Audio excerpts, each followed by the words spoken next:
Hello everyone. Today's topic is Mayer's relation between CP and CV. CP और CV के बीच में mayor relation क्या होता है देखिए. Let us consider one mole of an ideal gas. हमने कंसीडर किया कि कोई आइडियल गैस है, उसके वन मोल हमारे पास है. Let D Q be the amount of heat is given to the system to raise the temperature D T. उस सिस्टम का टेम्परेचर डी टी बढ़ाने के लिए जो हमने अमाउंट दिया है हीट का वो कितना है, डी क्यू है माना. And change in internal energy भी डी यू. और जब हम डी क्यू अमाउंट हीट देते हैं तो उसकी इंटरनल एनर्जी में जो चेंज हो रहा है वो कितना है, वो डी यू है. Then from first law of thermodynamics, तब हमें फर्स्ट लॉ ऑफ थर्मोडाइनमिक्स से क्या मिलता है, D Q equal to D U plus P D V. यहाँ पर ये जो पी डी वी है वो क्या है, आपका वर्क डन है. ठीक है, आगे देखिए. If heat is supplied to one mole at constant volume, अगर कांस्टेंट वॉल्यूम के लिए में आपका हीट सप्लाई की जा रही है तो V क्या होगा, कांस्टेंट है तो dV की वैल्यू क्या होगी, जीरो होगी. फ्रॉम इक्वेशन नंबर वन में हमें क्या दिया गया था, D Q equal to D U plus P D V. अब dV तो जीरो है, ठीक है ना, तो dV जीरो होने की वजह से पी डी वी वाला टर्म जीरो हो जाएगा, तो हमारे पास बचेगा D Q equal to D U. ठीक है. Molar specific heat CV at constant volume, CV equal to क्या होता है, D Q upon D T होता है. ठीक है, एट कांस्टेंट वॉल्यूम V. ठीक है, तो यहाँ से हमें डी क्यू की वैल्यू कितनी मिलेगी, D Q equal to C V D T. ठीक है, लेकिन डी क्यू किसके बराबर है, इक्वेशन नंबर 2 से डी यू के बराबर है, तो यहाँ से डी यू की वैल्यू हमारे पास क्या रहेगी, D U equal to C V D T. If one mole of gas is supplied heat at constant pressure, अगर कांस्टेंट प्रेशर में अगर हम हीट सप्लाई कर रहे हैं सिस्टम में, तो इसका मतलब क्या है, आपका molar specific heat at constant pressure, यानी कांस्टेंट प्रेशर में मोलर स्पेसिफिक हीट कितनी होगी, तो C P equal to D Q upon D T at constant pressure P. तो यहाँ से डी क्यू इक्वल टू हमें क्या मिलेगा, सी पी डी टी मिलेगा. ठीक है ना. फ्रॉम इक्वेशन नंबर वन में डी क्यू की वैल्यू किसके बराबर होती है, D U plus P D V के बराबर. लेकिन यहाँ पर डी क्यू की वैल्यू किसके बराबर आई है, सी पी डी टी के बराबर आई है. तो वैल्यू हमें क्या मिली यहाँ पर, C P D T equal to D U plus P D we.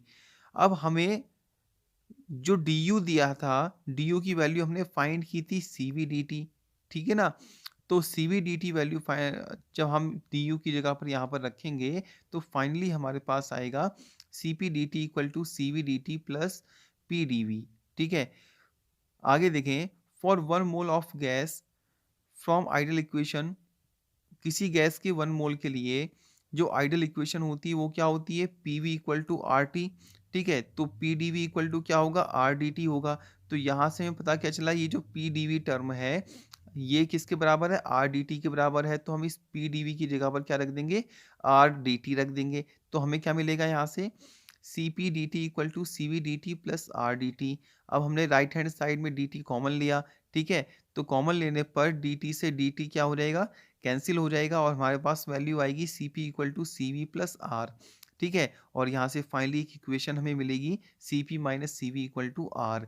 ये जो इक्वेशन है इसको हम मेयर रिलेशन कहते हैं.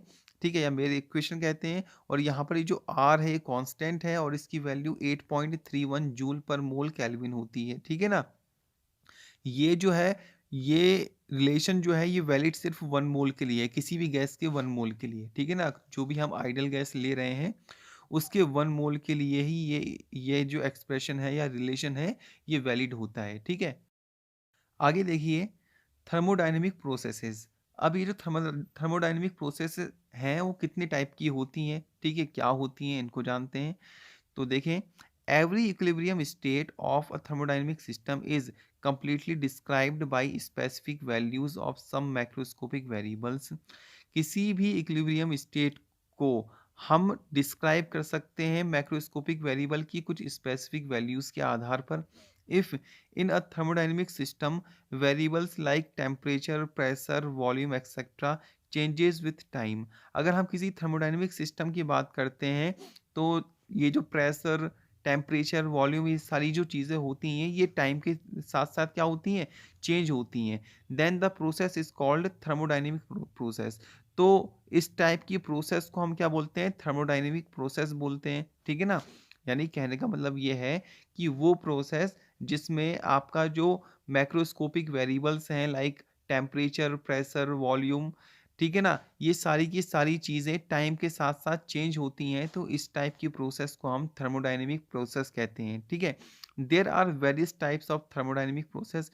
यहाँ पर काफ़ी सारी टाइप की जो थर्मोडायनामिक प्रोसेस हैं वो होती हैं, ठीक है? और वो क्या-क्या है देखें, isothermal process, isochoric process, isobaric process, adiabatic process और साइक्लिक प्रोसेस, ठीक है ना?